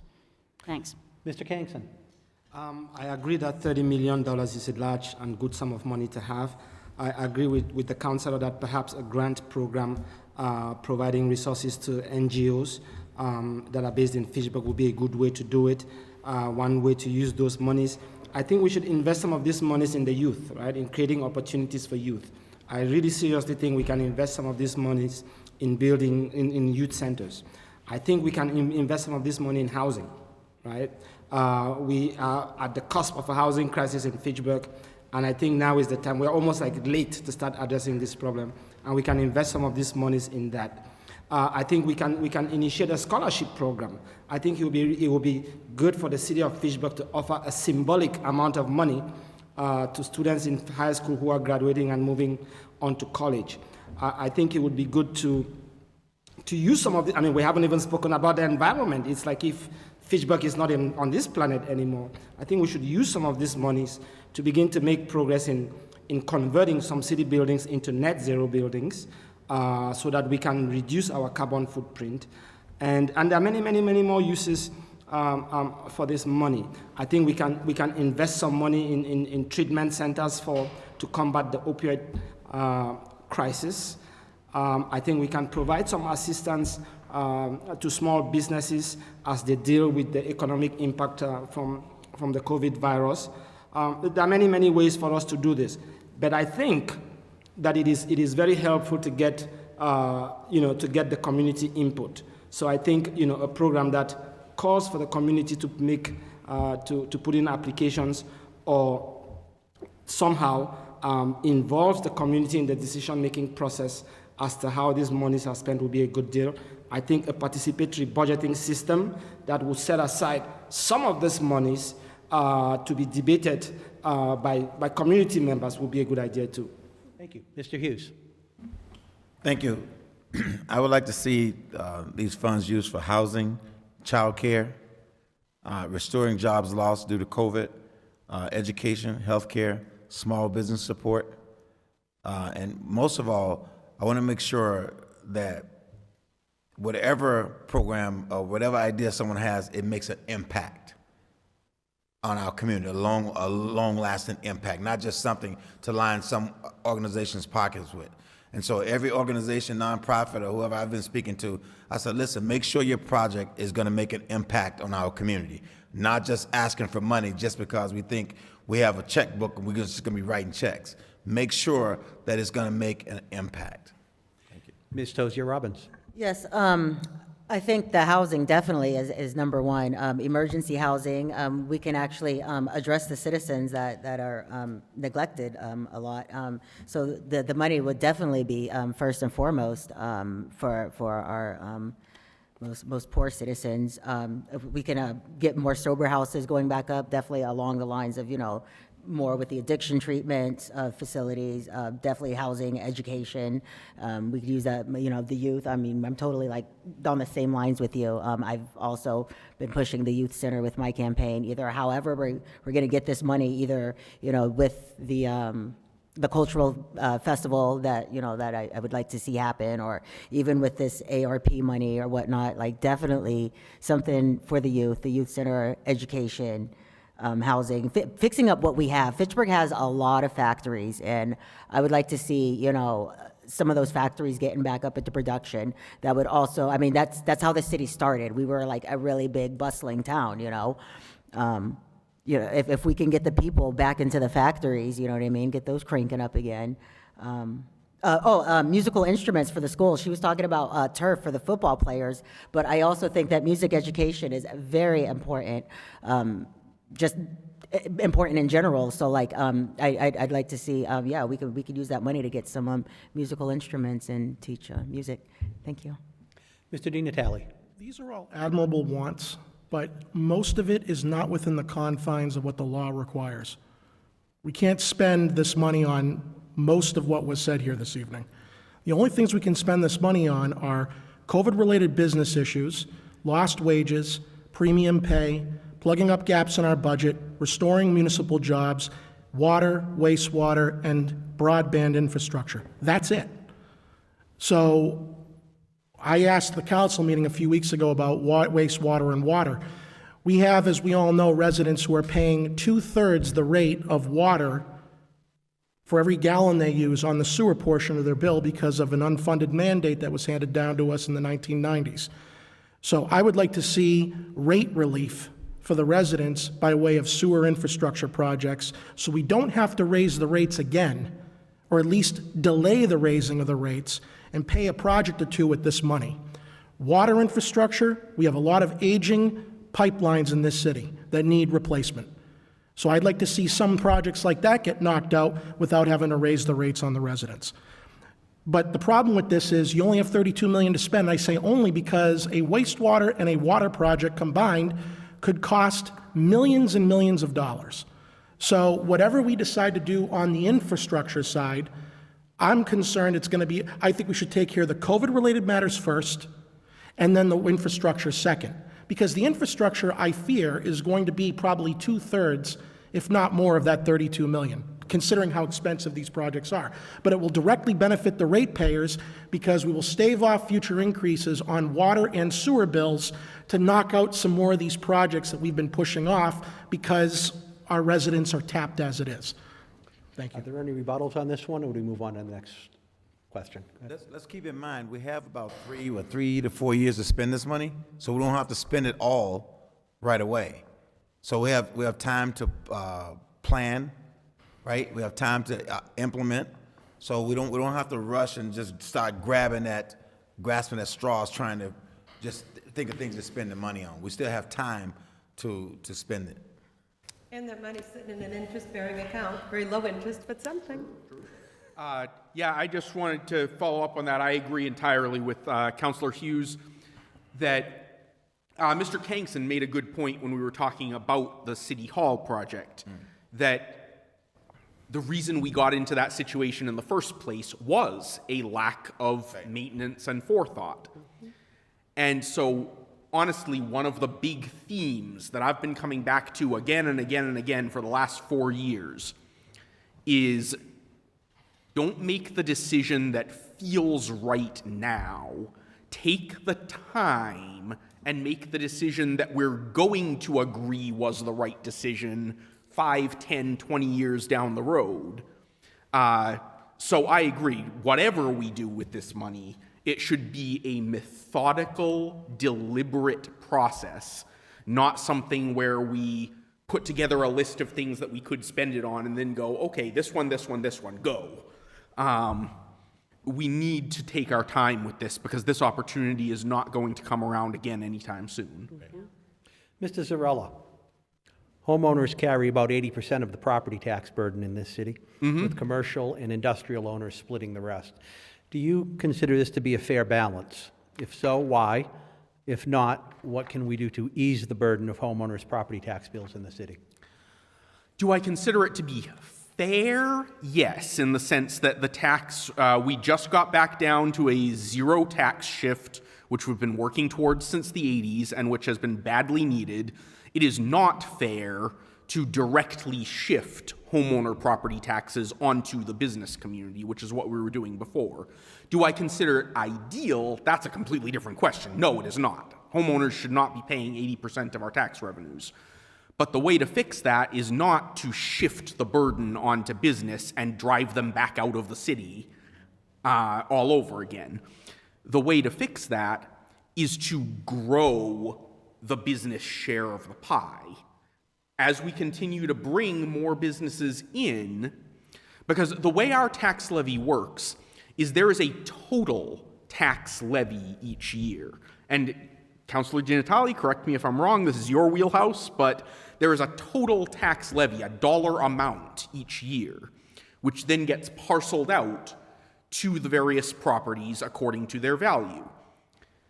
That total tax levy is going to stay roughly the same relative to the 2.5% increase each year. So if the business community grows, that automatically removes some of the burden from the homeowners. That's what we need to be doing, and that's what I have been focused on, and a lot of my colleagues have been focused on this whole time, is making Fitchburg more business friendly, bringing more businesses in, bringing private investment in, because we shouldn't be arguing about how to slice the pie when what we really need is a bigger pie. Ms. Green. Yes, and I like pie. I like pie too.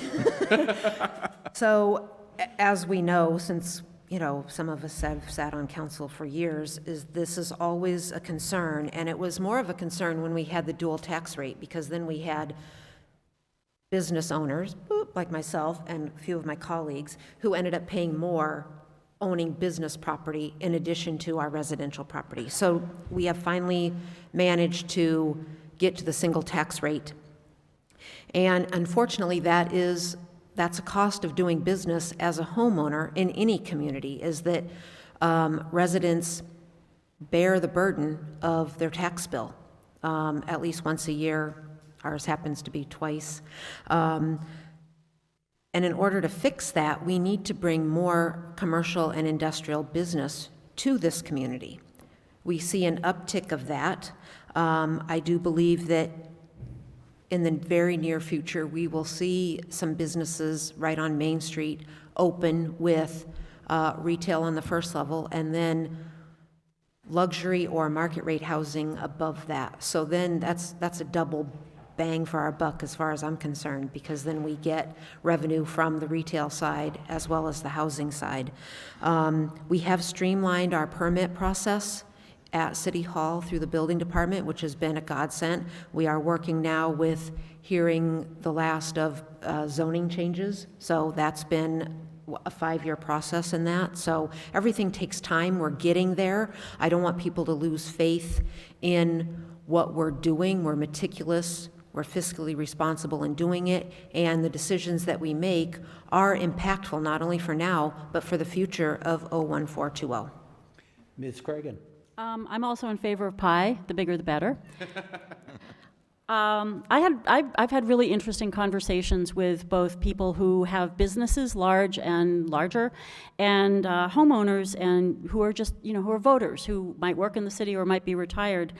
And what I'm hearing is that I'm hearing from business that they like Fitchburg, that they want to stay here, that they feel a commitment here. Whether they've been here for 20 years or whether they've been here like Carmen Guzman, who owns the El Salvadoran market down where Shaq's used to be, whether they've only been here for 2 years. So that bigger pie is benefiting them coming here, Independent Lock staying here, Butler Furniture staying here, all our wonderful donut shops staying here does add to the pie.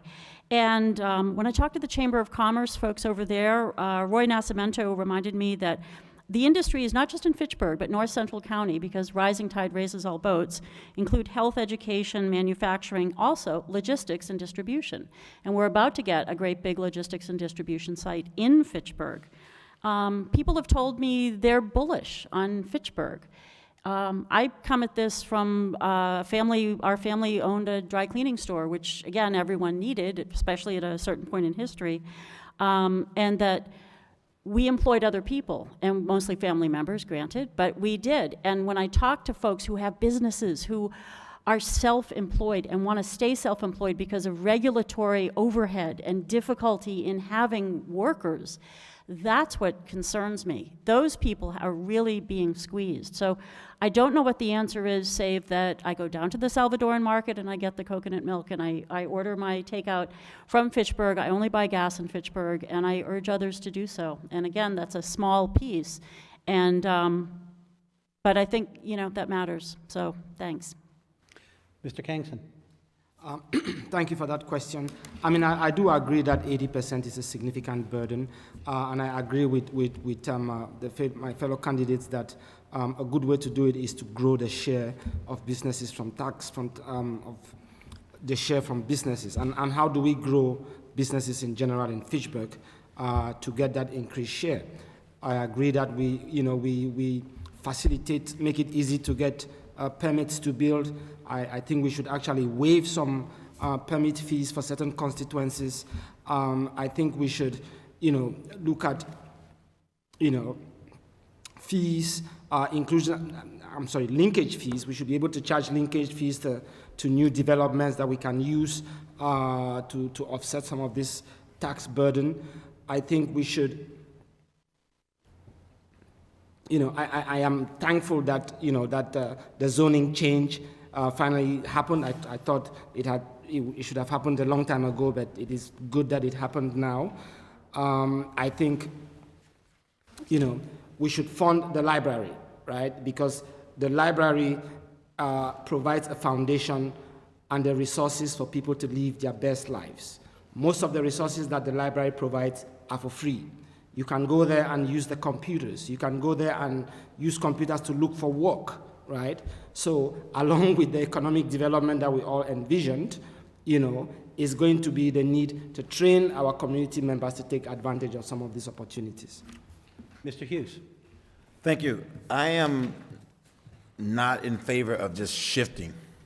I'm not in favor of that. I'm in favor of the single tax rate because the way to grow this is to create an environment or work with the city leadership to encourage businesses to come to our city. Create an atmosphere, a city hall that's welcoming, a city council that's welcoming, and helping to promote the good things that are happening in our city so we can get other businesses to say, hey, we want to do business in Fitchburg. We want to do business in Fitchburg, and that's why. Ms. Tozier-Robbins. Right. So basically, the same things that Zarrella and some of the others were saying. Not only is it about getting other businesses and growing the pie, finding incentives for these businesses to come here, but also it's fixing what we have. Again, I'll say it again, like we have so many factories, again, that we can, invest in and get back up and going again. And if we have to, sometimes we have to bring things back to basics and just step back again, you know what I mean? This city was founded, I believe it was on resources of water, reservoirs or whatnot, this may be a far-fetched idea, but an aqueduct, if we build an aqueduct and fund our own sources of revenue again. But I'd say, fix what we have. We have plenty of factories we can get going. Come up with some great incentives to bring businesses in and bring it back to the dark ages again if we have to. Thank you. Mr. DiNatale.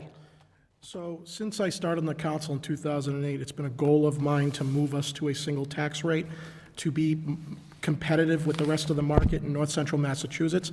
Before we went to a single tax rate, we were the only community other than Clinton that had a dual tax rate. So from a business perspective, we were grossly non-competitive. So over several years, we moved that shift closer and closer to zero, which brought some pain on the residents. But the goal was always short-term pain for long-term gain. And we're seeing that bear out right now. This is the third year of the single tax rate shift, or no shift. Our tax base in the last 2 years has grown by $600 million. 12.2 million of that increase was over this past year alone, combined residents and businesses. Our tax levy in percentage to our ceiling is at the lowest level it's been in 9 years. And the proposed increase on the residential tax rate is the lowest increase in the last 9 years. And that was the goal.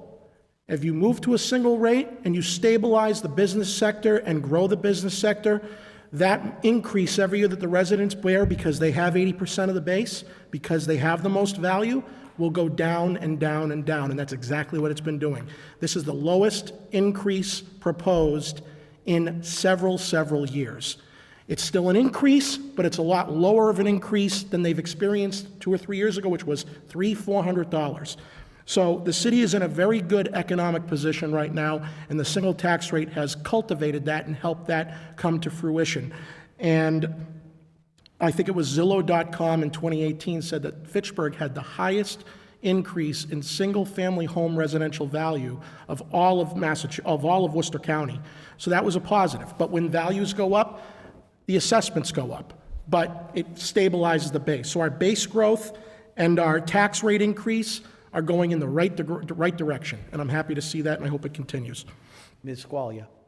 Thank you. So, yeah, I think everyone was in favor of moving towards a single tax rate.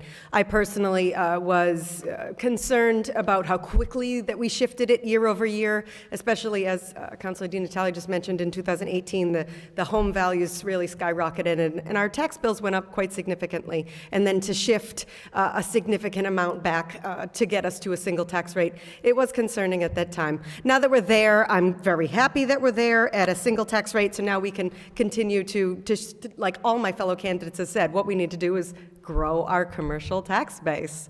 We need more commercial investment in the city, which will help create a larger pie so that the homeowners are paying less portion of our total tax levy needs, the total amount of money that it costs the city to function. So how do we do this? You know, one thing that I want everyone to know is that Fitchburg is ripe for opportunity. We have an incredible community here. We have all the foundations of success. We have great parks, we have incredible schools, and we are investing over $60 million in a brand new elementary school that's coming very soon.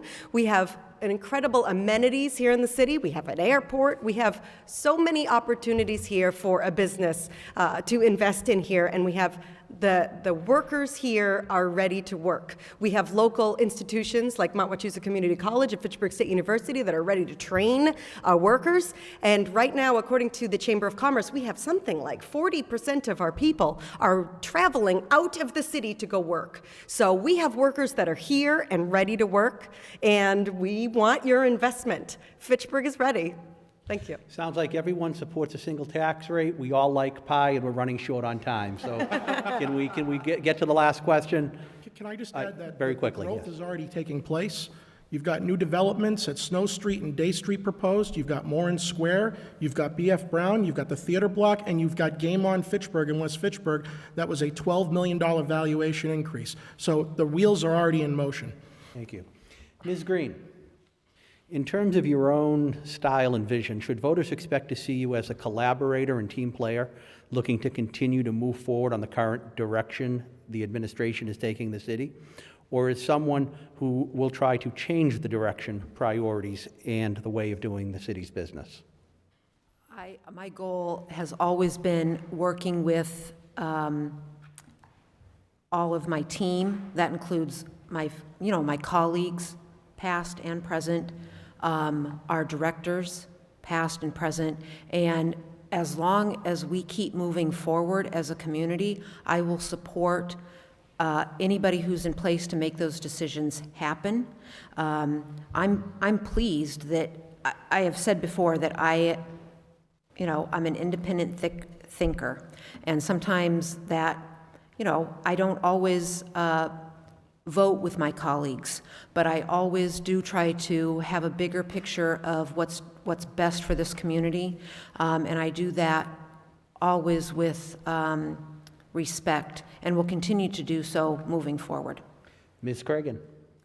Before I was elected to school committee in 2007, I was a journalist for the Boston Globe, and before that had worked pretty much for every newspaper in New England, as well as Los Angeles and St. Louis, Missouri. And what you learn as a reporter is that you ask questions, and you ask questions of everyone, and you get everyone's perspective and everyone's point of view. And once I was elected to school committee, I got to work with amazing people, and we worked as a group always. It is always collaborative.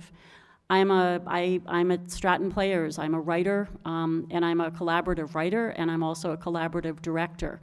And I really look forward to, if elected, working with everyone on the council. I already work with members of the council on a bunch of different projects already. So it's more fun working with a group, but it's also, things need to happen to kind of move other things forward.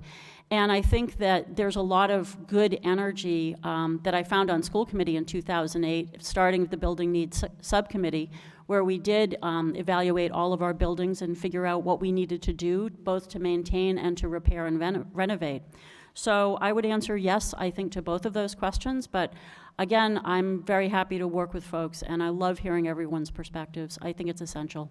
Mr. Kangsen, continue in the direction or change it? I think I will continue in the same direction where it is helpful and where it is productive, but I am not also afraid to introduce a new direction because there are many perspectives and there are many, many good ideas out there. No one has a monopoly on good ideas. That said, I think the legislative process, the policy-making process, is one that intrinsically talks about, speaks to team building and collaboration.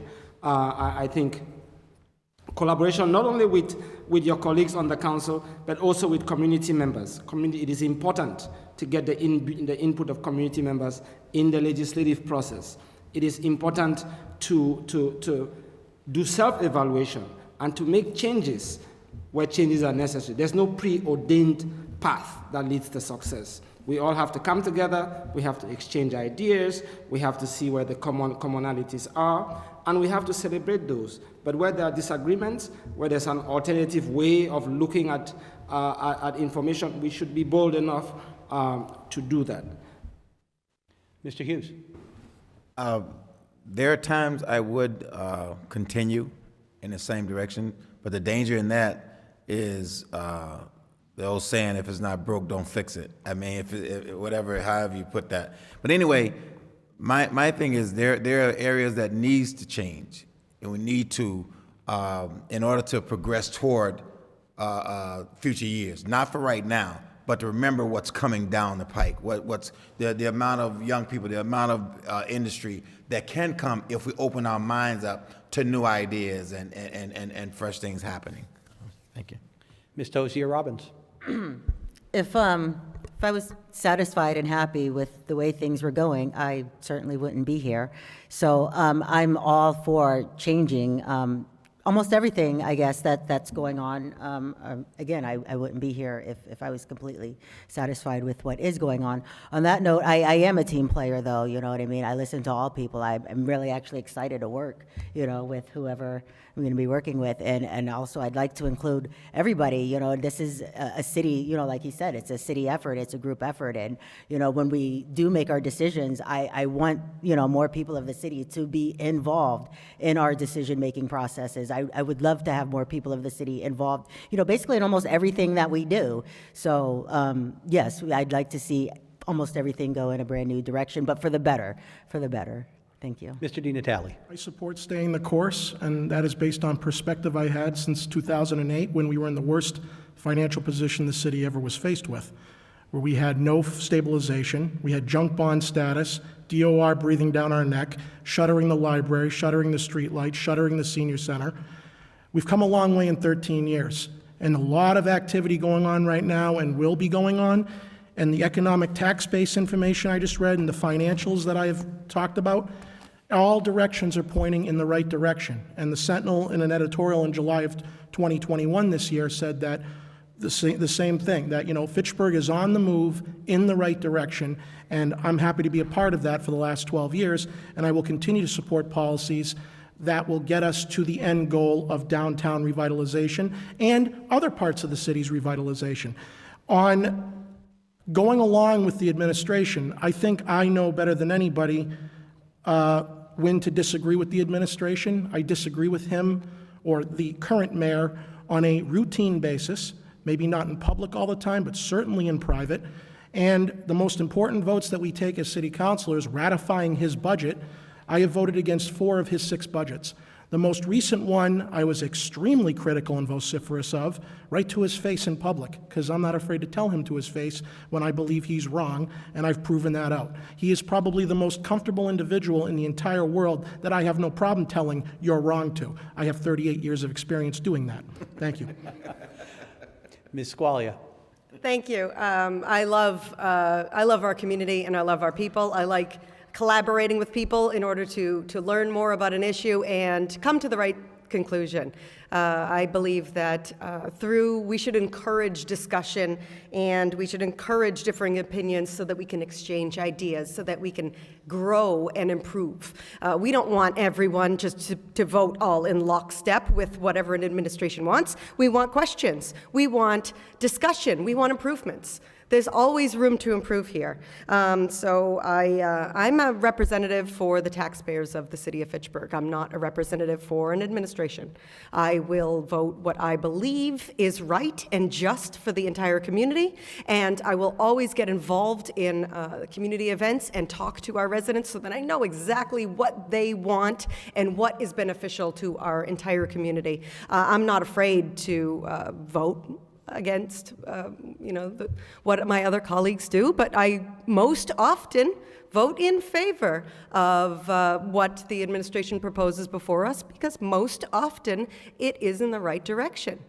So absolutely, I'm a collaborator and a team player. However, I am not afraid to be an agent of change either. Mr. Zarrella. Thank you. Honestly, I'll tell the voters flat out, vote for me if what you want from me for the next 2 years is what you've gotten from me in the last 4 years. I think my record speaks for itself. I would say I am definitely a team player, and I have been honored by the fact that my colleagues apparently agree, since they voted unanimously to make me president. I am always willing to work with and talk with any of my colleagues, whether they agree or disagree. There's actually a councilor who isn't here this evening who I disagree with on probably a good 80% of non-unanimous votes, and we're best buddies. we talk on the phone all the time because I don't mind that. I don't mind disagreeing. You don't have to agree with me to be my friend. I will vote the way I feel is right, but I will always take input from anyone who disagrees, and sometimes I change my mind. As far as the administration, I think we have absolutely been going in the right direction, and I would not change course. There have been and will continue to be some issues on which I disagree with the administration, whether it's the current administration or some future administration, and when that happens, I will vote accordingly. But even then, I am committed to communicating. Anytime that something comes before the council and it's something that I intend to oppose, I try to talk to the proponent of it, whether it be the administration, fellow councilor, whatever, to say, I'm going to be opposing this. Here's why. Do you want to try and change my mind? Okay, sure, let's talk it out. I'm going to continue that. That's my game plan. Each candidate has a 2-minute closing statement to end this debate, beginning with Ms. Cragin. So I'm really glad to be here. I'm really glad to be running. I have enjoyed every conversation I'm having with voters. I'm having wonderful time really hearing about people's true experiences in Fitchburg. I feel like the work I've done with bringing therapy pets to the schools, I'm really familiar with our schools, our classrooms, the desks of teachers, like the precision of everyone who works really hard here. And I want to be someone who works really hard on the council. I grew up in Lunenburg. I was educated in Fitchburg. My family, as I said, has a business here, had a business for 70 years, Star Cleaners. I understand the travails of how difficult it is to have your own business and keeping things going here in the 21st century. So 13 years on the school committee. I'm really proud that I helped start the Building Needs Subcommittee to help repair and renovate our buildings. Also, I serve on the Student Support Subcommittee. We are responsible for the Honors Academy, after-school sports, reinstating the high school musical, and health, welfare for our kids. I really like what I do. I think Fitchburg's amazing, and I think Fitchburg is full of amazing people. There are amazing people at this table, people who are changing Fitchburg. And I would like to say, The weekend after Veterans Day, Stratton Players, along with the Veterans Department and the Cemetery Department, we're going to be doing a walking tour at Forest Hill, and folks can hear the stories of the men who fought in the Battle of Ball's Bluff, who came from Fitchburg, who are educated in our schools, and 160 years ago went off to war. We're lucky we don't have to go off to war, but we are here in Fitchburg trying to make it better. Help me make it better. Thank you. Mr. Kangsen. I want to thank Fitchburg Access TV for this opportunity, and to my fellow candidates for hearing their opinions and participating in this conversation. I was born in Cameroon in Central Africa. I came here in the 90s to go to college. I went to the University of Massachusetts, where I graduated at the top of my class. I received the John F. Kennedy Award, the highest honor bestowed on an undergraduate student at the university. My first job out of college was to work in the office of the Mayor of Cambridge as the Director of Special Programs. In that capacity, I was instrumental in initiating one of the first climate congresses in Massachusetts, which brought together residents to talk about the climate emergency and to talk and find ways to reduce the city's carbon footprint.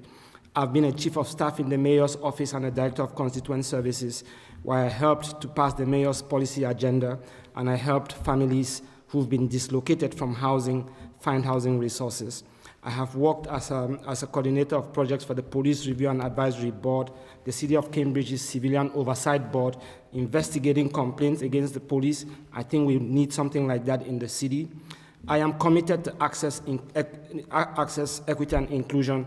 I will look at all policies, all new ordinances, all legislation through the lens of equity, access, and inclusion. And if it doesn't pass that test, I will vote against it.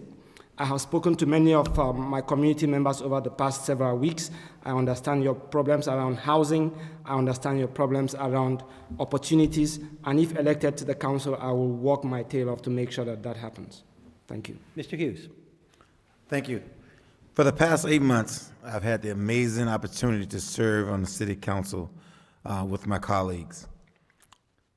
I will not sit here and make a bunch of false promises, but what I will promise you is that I will work hard for you as your city councilor. It's been an amazing run. I support safe communities. I support an economic base that will help spread equity throughout our community. I support working with small businesses, housing, public safety. The other thing I promise is that I will be fair, accessible, consistent, and trustworthy. Thank you for your support. Ms. Tozier-Robbins. Yes, I'm very grateful and thankful to have the opportunity to be here. I know that I've experienced and gone through things in my life that a lot of people in this neighborhood will not have the opportunity to experience. I had got my GED on Main Street back when that was an opportunity that, again, is unfortunately not available to our residents anymore, and that's something that needs to come back, to be able to get your GED here in Fitchburg. But, I then continued on. I got my associates in broadcasting and telecommunications from Mount Wachusett. I got my associates in liberal arts from Mount Wachusett, and I began my associates in criminal justice from Mount Wachusett. I continue to have my bachelor's. I'm actually graduating this December. I'm currently on my professional internship. I've also served a year in our United States military. It wasn't, my cup of tea, but I did sign on the dotted line to protect my Constitution. I've had the opportunity to attend school in Boston at the New England Institute of Art, as well as the Art Institute of California, Los Angeles. I've had the opportunity to work in Disney World, a Disney communications program. And I've also had the opportunity to travel through various states with the carnival, from Maine to Texas to, the red states, New England. So, I've done a lot of traveling. I've seen a lot. I've met a lot of people. And I think that all of these experiences is what I can bring to the table and what I can share with my other counselors, because I know that while some were busy on the council for the past 8 years, they probably haven't, been around, traveled around, seen much. But thank you. Thank you. Mr. DiNatale. It has been an honor and a privilege to serve the residents of the city for 16 years, first on the school committee for 2, and then 14 as your city councilor at large, and I'm hoping that you will keep me on for another 2 years. The most rewarding part of this job is constituent services. When you call me, email me, write to me online, you will get a response, you will get swift resolution, even if it's not to your liking. But you can take it to the bank that if you reach out to me, you will get what you need, or you will get an answer one way or the other. And that's what this job is all about. It's not about legislating, it's not about policy making, it's about you, the constituent. We are your bridge between you and local government. The worst thing a city councilor can do is not pick up that phone, not return a call, not return a message. You lose the voters' trust. It is essential to keep that trust, honesty and trust. You'll always get straight talk from me, and I make some enemies from it sometimes, because I'm not here to play games with you. I'm not here to treat you like you're an intellectual lightweight. I have respect for your intelligence, and I'll tell you straight up what the facts are, even if they don't make me very popular with you. You're not going to get any phoniness from me, and that's something I take great pride in. So I thank the residents for this privilege to serve you. I don't take it for granted. I've lived here my entire life, graduated from Fitchburg High School, built a home and lived there with my wife and my two beautiful children, John and Sophia, and I couldn't be prouder of the city that I live in, and I will always remember all of the efforts I've made to help people. When they call me, can you come visit on a Saturday or a Sunday to look at something? I'm there. So thank you for giving me this opportunity, and I'm nothing without you, and I'll never forget that. Thank you. Ms. Squailia. Thank you. Thank you, Kevin, and your team at Flap TV and FATV for giving us this opportunity for this, for the voters to see their candidates for City Council at large. I have some words.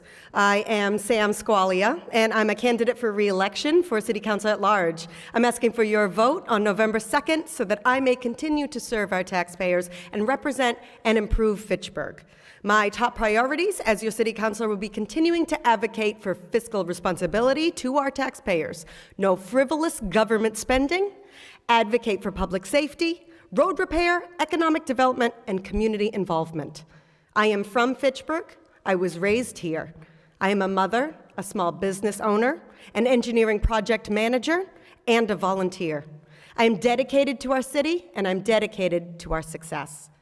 I do my homework and vote for what I believe is right and just for the whole of the community, not what's politically easy. I like to be out in the community events, picking up litter, organizing cleanups, and I address concerns quickly, either individually or reaching out on social media to inform thousands very quickly. I will continue to act on and advocate for government transparency for our residents and encourage open discussions about our issues.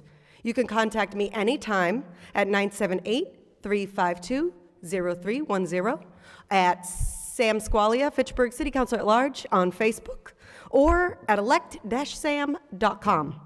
I promise to work hard for our city every day. I will continue to oversee our government spending your tax dollars in a fiscally responsible manner. Please vote on November 2nd for Samantha, Sam Squailia. A vote for me is a vote to support an independent voice and a community-involved city councilor. Thank you. Mr. Zarrella. Thank you. This is not my tie. It's a nice tie, though. Thank you. It's my grandfather's. Mario passed away near the end of last year. I'm wearing this tie tonight because the one thing that he loved second only to his family was this city.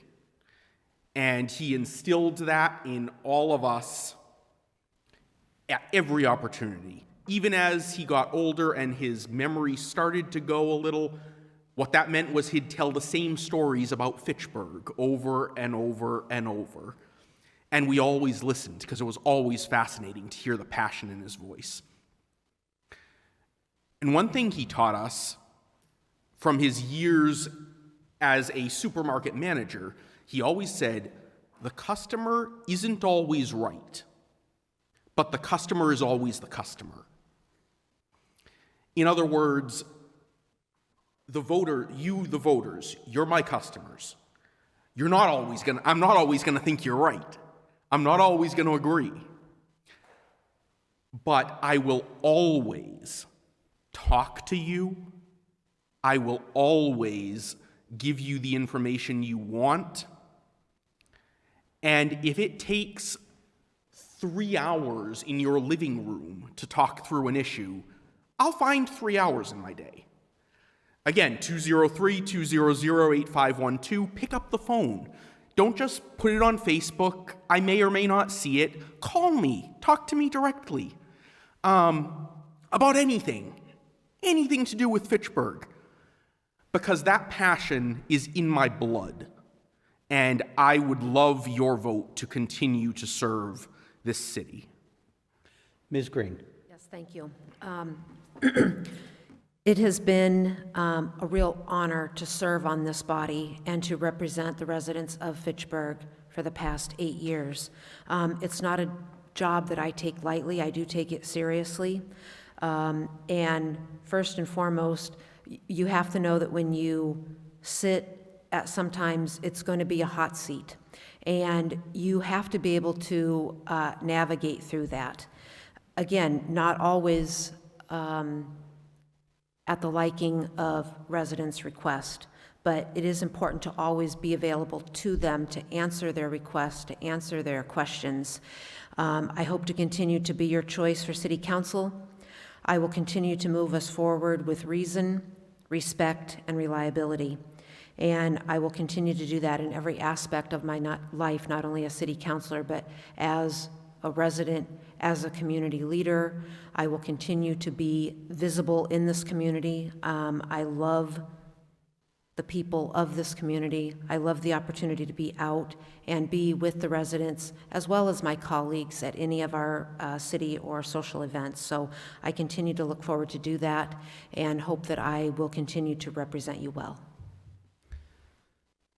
Debates have been a fundamental staple in our body politic since the days of Socrates. I thank all the candidates for showing up to continue that tradition, that fundamental tradition of democracy. There are 8 candidates for this seat. All 8 of you showed up. You should give yourselves a round of applause. And now it's up to you, the voters. November 2nd is the election. You can go vote in person, or you can go to the city's website and request a mail-in ballot to be mailed to you. Thank you. Good night.